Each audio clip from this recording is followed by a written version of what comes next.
don't use Uber anymore because of something that happened to me last year. This happened in Chicago in November. I was at a friend's apartment watching a football game with a few people. Nothing unusual.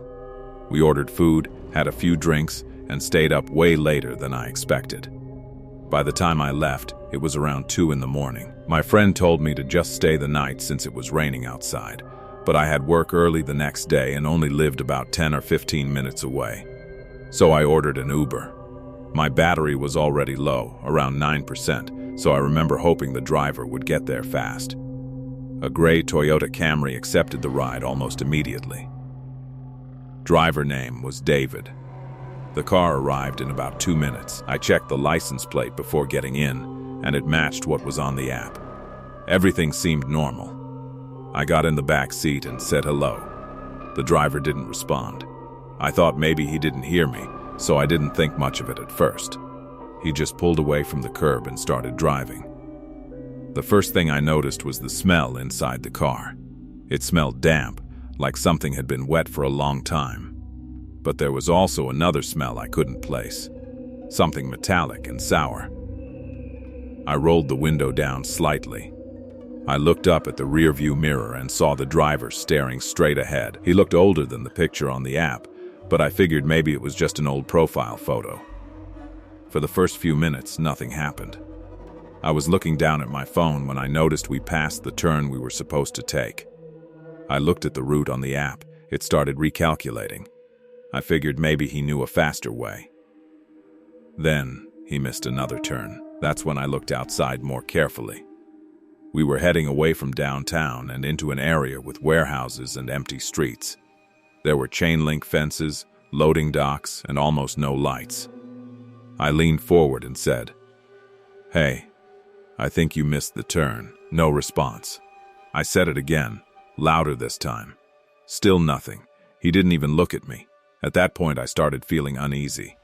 I looked at the phone mounted on his dashboard. The screen was completely black. No GPS, no map, nothing. I reached for the door handle beside me. It didn't open. I pulled again. Locked. I tried the other side. Locked too. That's when the driver finally spoke, very calmly. Without turning around, he said, "Sit back." That was it. Just those 2 words.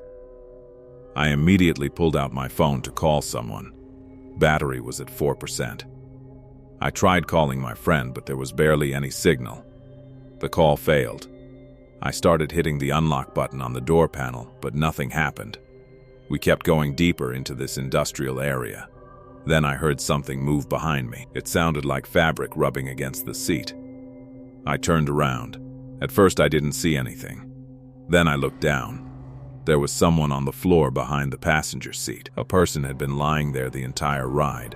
I yelled and moved away instinctively. The person suddenly grabbed my leg. I kicked as hard as I could and hit something. The driver slammed on the brakes and yelled at the guy in the back, like they were both surprised things had escalated that fast.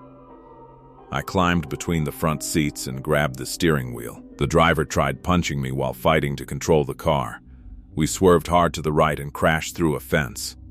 The airbags deployed. Everything went silent for a second. I don't even remember opening the door. I just remember crawling out through broken glass and running into the rain.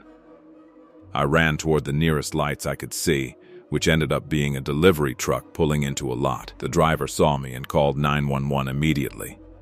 When police arrived, they searched the Camry. Nobody was inside. Both men had run. They found duct tape and zip ties in the trunk. Later that morning, an officer contacted me and told me the real owner of the vehicle had reported it stolen earlier that night.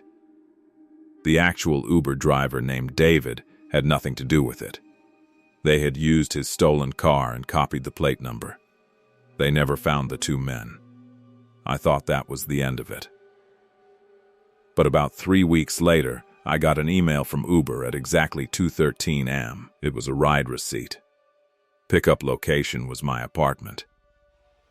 Destination was the same warehouse district. Driver name: David. If you enjoy scary horror stories like this, make sure to subscribe to the channel and press the bell icon so you never miss our next video.